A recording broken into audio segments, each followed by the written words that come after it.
തിരുവചന സന്ദേശങ്ങൾ ശ്രവിക്കുന്നതിനായി ഭാഗ്യവചനധാര ഇന്ന് തന്നെ സബ്സ്ക്രൈബ് ചെയ്യുക. ദൈവം നിങ്ങളെ അനുഗ്രഹിക്കട്ടെ. ത്രിയേക ദൈവത്തിന് സ്തുതി. ഭാഗ്യവചനധാരയിലേക്ക് ഏവർക്കും സ്വാഗതം. ഇന്ന് എവരുടെയും ചിന്തയ്ക്കായി വിഷയീഭവിപ്പിക്കുന്ന വാക്യം ആമോസ് പ്രവചനം 3-ാം അധ്യായം 3-ാം വാക്യം. രണ്ടുപേർ ഒന്നിച്ചു നടക്കുന്നത് അവർ യോജിച്ചാലല്ലാതെ എങ്ങനെയാണ്? ശാരീരികമായ അടുപ്പത്തേക്കാൾ ആത്മീയമായ ഐക്യത്തിനാണ് ക്രിസ്തു പ്രാധാന്യം നൽകുന്നത്. നമ്മുടെ ഇന്നത്തെ ലോകത്തിൽ, ഡിജിറ്റൽ യുഗത്തിൽ അടുപ്പമില്ലാത്ത അടുപ്പമാണ് നാം സൃഷ്ടിക്കുന്നത്, നമുക്ക് ഉള്ളത്. ഇന്നത്തെ അടുപ്പങ്ങളിലെ ഏറ്റവും വലിയ വില്ലൻ സാങ്കേതിക വിദ്യയാണ്.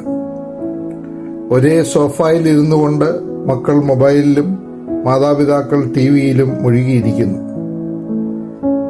ശാരീരികപരമായി നമ്മൾ അടുത്തുണ്ട്, പക്ഷേ മനസ്സ് ലോകത്തിന്റെ ഏതോ കോണിലാണ്. ഇതിനെയാണ് നാം അകലം സൂക്ഷിക്കൽ എന്ന് വിളിക്കുന്നത്. ക്രിസ്തു നമ്മോട് ആവശ്യപ്പെടുന്നത് പരസ്പരം ഭാരങ്ങൾ വഹിക്കുവാനാണ്. എന്നാൽ സ്ക്രീനുകളിൽ നോക്കി സ്ക്രീൻ ടൈം കൂടുതൽ എടുക്കുന്ന നമുക്ക് സഹോദരന്റെ കണ്ണിലെ സങ്കടം കാണാൻ കഴിയുന്നില്ല. സ്നേഹത്തിന്റെ മുഖംമൂടിയാണ് ഇന്ന് നാം അണിഞ്ഞിരിക്കുന്നത്. ആദാമിനും ഹവ്വായിക്കും തെറ്റുപറ്റിയപ്പോൾ അവർ മരങ്ങൾക്കിടയിൽ ഒളിച്ചു. ദൈവത്തിൽ നിന്ന് അകലവും പാലിച്ചു. പാപം മനുഷ്യർക്കിടയിൽ അകലം സൃഷ്ടിക്കുന്നു. തൻ്റെ അടുത്ത് വരുന്ന ആരെയും യേശു അകറ്റി നിർത്തിയില്ല. ആൾക്കൂട്ടത്തിന് നടുവിലൂടെ വന്ന് വിശ്വാസത്തോടെ തൻ്റെ വസ്ത്രത്തിൽ തൊട്ട സ്ത്രീയോട് എൻ്റെ വസ്ത്രത്തിൽ തൊട്ടത് ആര് എന്ന് ചോദിക്കുന്നുണ്ട്. അവർക്ക് സമാധാനവും വിടുതലും നൽകുന്ന ക്രിസ്തുവിനെ നാം കാണുന്നു.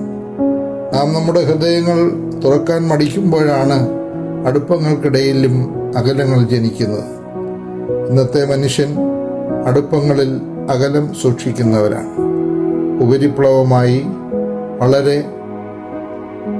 ഉപരിപ്ലവമായ ചിന്താഗതികളിലും സ്നേഹത്തിൻ്റെ പ്രകടനാത്മകതയിലും ഇന്നത്തെ ലോകം അഭിരമിക്കുന്നു.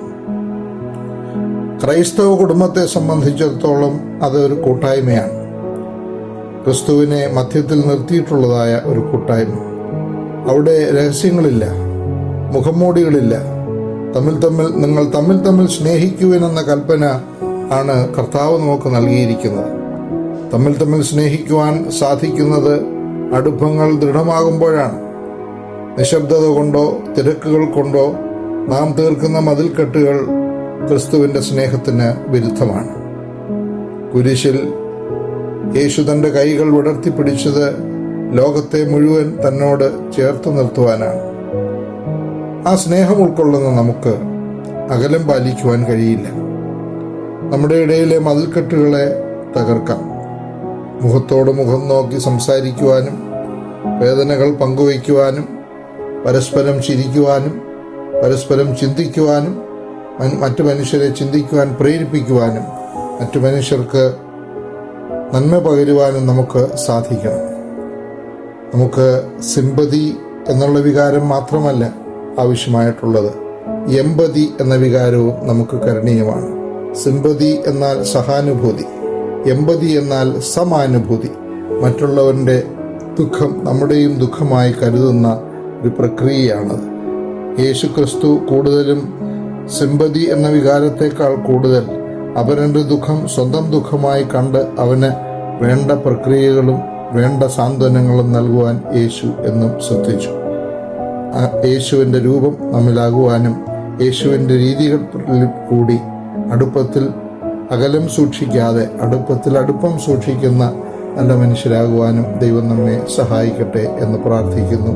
എല്ലാവർക്കും ശുഭദിനം ആശംസിക്കുന്നു.